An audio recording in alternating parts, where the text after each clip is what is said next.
Mesdames et messieurs, Billy de Perfect Circle. Ladies and gentlemen, Billy from Perfect Circle.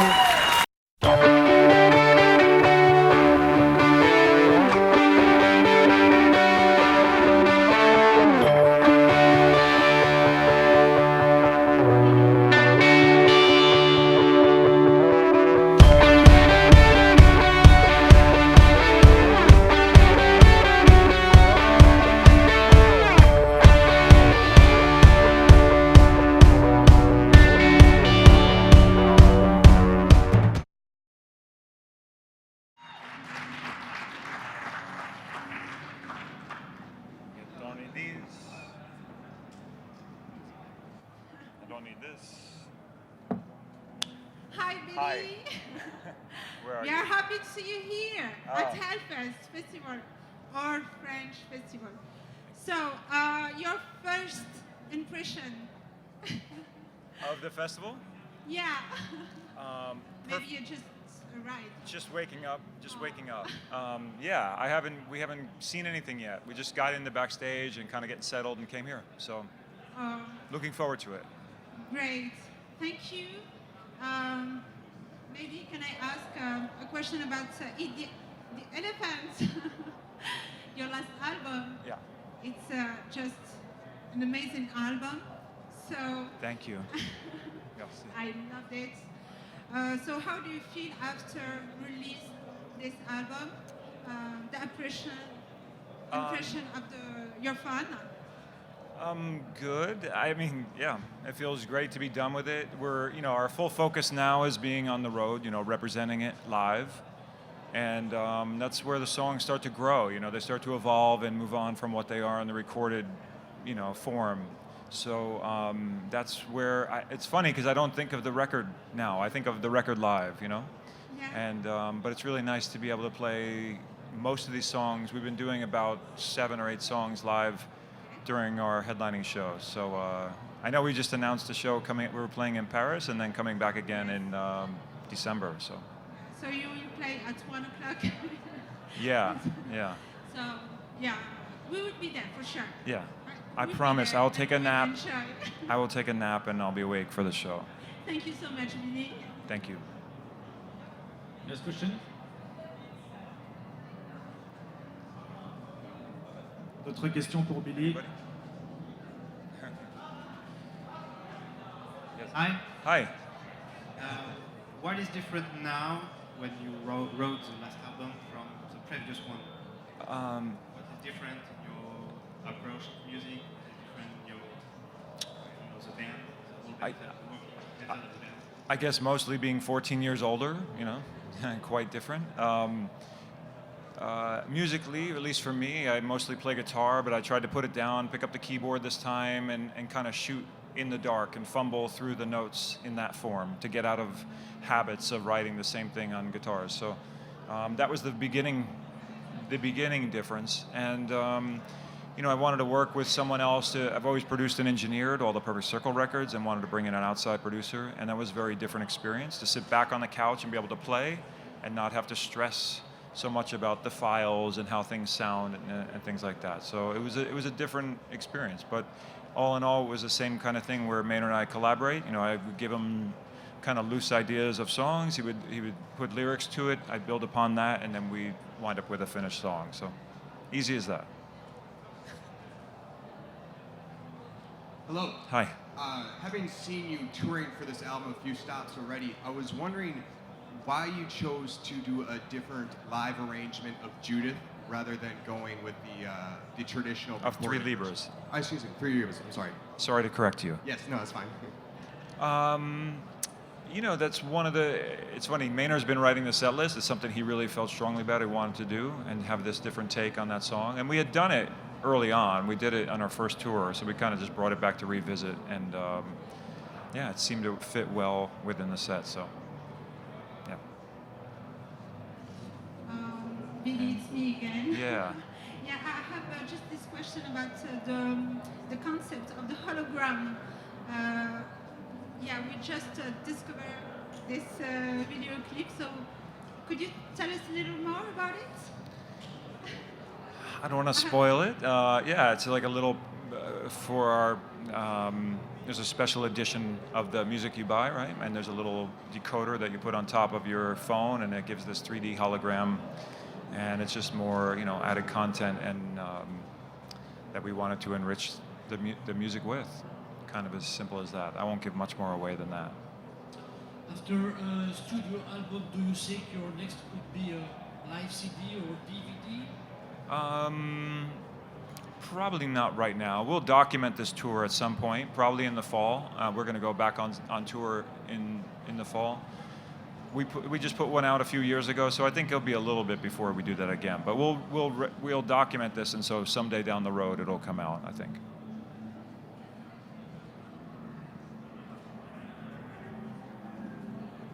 Thank you. My favorite video is, of course, So Long and Thanks for the Fish. Yeah. So, yeah, we, of course, think about this movie. In French, we say H2G2. So, could you tell us a little more about this video, this song? Song? Yeah, I was going to say, Yeah. what video? Yeah. I mean, the song... that song kind of started where it finished. It was, kind of wrote it almost in completion. It's one of those songs, just like Judith, it was like a song that kind of came together in a night or two. There's a few songs that happen like that. It's rare, but it happens. So I've kind of had that one around for a few years, and the drums made a big change. Maynard had an idea to kind of straighten them out. It was a little more anthemic before, if you can picture that, but yeah, and what he added, the lyrics are very timely. The message that Maynard put, I heard it and immediately was something I wouldn't have thought of myself. If I'm writing lyrics and vocals, and that's the beauty of collaboration, is always being surprised and inspired by what someone else can bring to the table. So that was certainly the case with that song. So.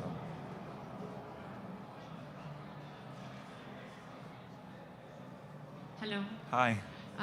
I was listening to the vocals, especially, Yeah. and there's parts where you have like two vocal lines, and is the theory, the musical theory, very important in the process of writing for you, or is it more that Maynard has a certain feeling and wants to put that out, and you try to make the theory behind it fit? I don't. As far as the theory, I mean, like what the sentiment is behind the music, it probably rarely matches. I mean, where I come from and where he comes from are two different things, including why I usually name the demos of songs something that's almost ludicrous. If I wrote a song now, it might be called Crowd, for no reason for anything else. It's just like the last thing I just did before starting it. So it doesn't influence him in any way. So he's coming with his own deep meaning. Now the song has a lot of meaning for me, but I never tell him. He doesn't need that, so I just kind of let it go that way and let the music communicate that instead of forcing an issue to him. So, and the vocal lines themselves, when you are writing them, I felt like there's a special pattern sometimes in the intervals that are used, and that parts of the tones are evolving in a special kind of way when the melody evolves. So, is there any idea coming from the theory, from the music theory, that you want to make them evolve in a special way? Or That I can't answer because Maynard okay. does all the He does vocals. it. So yeah, and if he does, I doubt he'll tell you. Okay. And a last question, if it is allowed. When you were singing, like the second voice, how do you feel about it? I'm not singing as much on the record, but live, we have to reproduce it. And it's challenging. It's challenging to play some of these things and sing them because they're not written with that in mind. A lot of bands will rehearse something and have it be natural, and it's very unnatural in times, things like The Contrarian and So Long and Thanks for the Fish. Talk. Yeah. The hardest parts of Talk, luckily I don't have to play much, but yeah, there's some songs. I mean, and going back to The Hollow, at the end of that song, I pray that nothing goes wrong at the end of that song because I'm just on the verge of collapse, you know. So yeah, it takes some practice, you know, and a lot of hope. Thank you. You're welcome.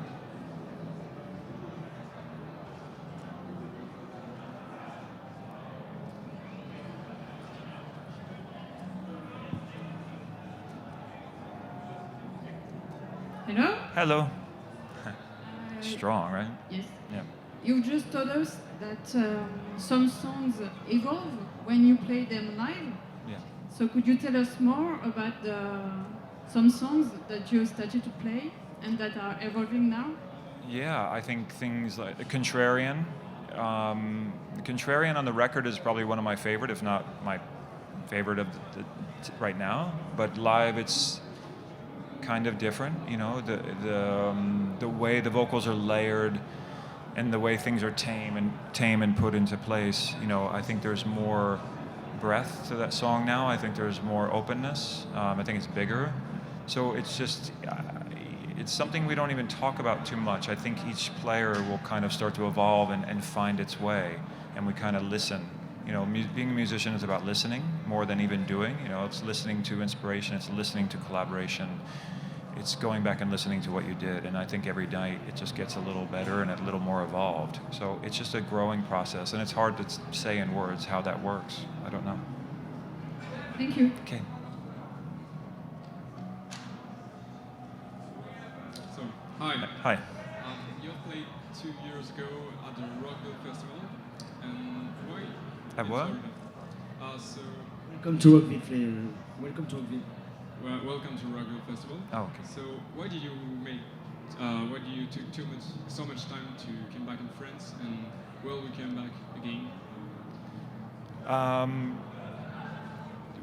So did I understand? Which festival? I didn't quite understand. Which? Actually, you didn't come in France for 2 years ago. Oh, that must have been something else, not me. Not Perfect Circle. Yeah. Is it? Last time we were here was 2004. I think the last time. Yeah. No offense. Hi, Hi. I have a question about relation with Meinhardt. Okay. Because he's a very complicated person. Aren't we all? How looks this cooperation? Hard to say, you know. I get asked that, and it's a hard question to answer. It's like saying, what is it like to be the child of your parent? You know, it's just what you know. It's the relationship that we have. It's, you know, at this point, we don't see each other as much as we did when you were younger. You know, he lives somewhere else. He lives hundreds of miles away, so we get together for music once in a while. But I think less has to be said now to get things done. I think that we have an understanding of a working process, and so it's that's kind of the way it's been for a while. So yeah. Yeah.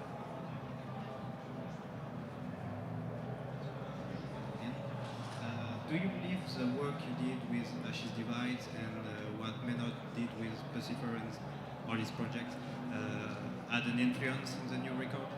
Yeah, of course. Yeah, I think everything we do, whether it's music or cooking or being a parent, and everything influences and informs where the music's going to go. And yeah, for me with Ashes Divide, I mean, singing lead, you know, being a lead singer is a whole different take for me, and it feels very different on stage. The responsibility is different. I have to sleep more when I'm lead singer. Can't get away. I can kind of get away with 6 hours here. I can't get away with that there. Yeah, but it helps. It helps, but again, I don't try to lock in too much of why we're going to do something now. I kind of like let all those influences be a melting pot. Don't think about it too much. Let it slip away, and then just move forward. And I think that's just, if you overthink things, I think that you just stay stuck and nothing gets done. So, yeah. Sorry, Yeah. I just need to know, what is your favorite track on the album, on Eat the Elephants? What is your favorite track? I think Contrarian right now is, yeah. I think it's. I'll go back and listen. Maybe it has changed. But yeah, on But playing live, I think Fish, So Long and Thanks for All the Fish is probably the most fun to play live. But yeah. I can't wait. Yeah, me Thank too. you. Me too. Yeah. Yeah.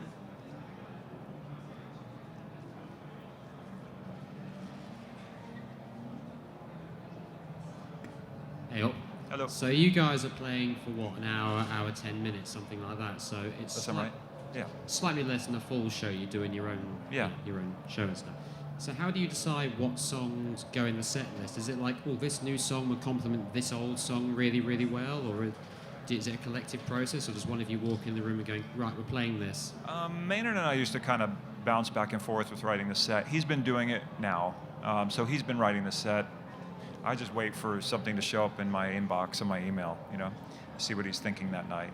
Because really, I mean, again, when you had asked about being a singer in Ashes Divide, and when you're singing, it really is to what you're feeling up to that day, or what works good in the flow of the set. I could kind of pick my perfect set of how it would flow, but it might not be appropriate to what's good for him. So at the end of the day, I respect where he wants to go with the set.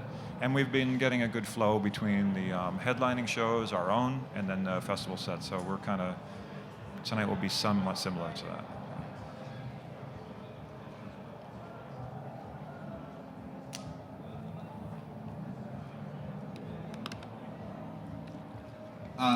Your album is called Eat the Elephant, but yet the album cover and all your current line of merch features an octopus. Is there a poetic connection between them that I'm missing, or? That'd be so boring if I explained it to you, do I? Okay. Come on. Yeah. Sorry. A very quick last question. Une dernière question rapidement, s'il vous plaît. Merci.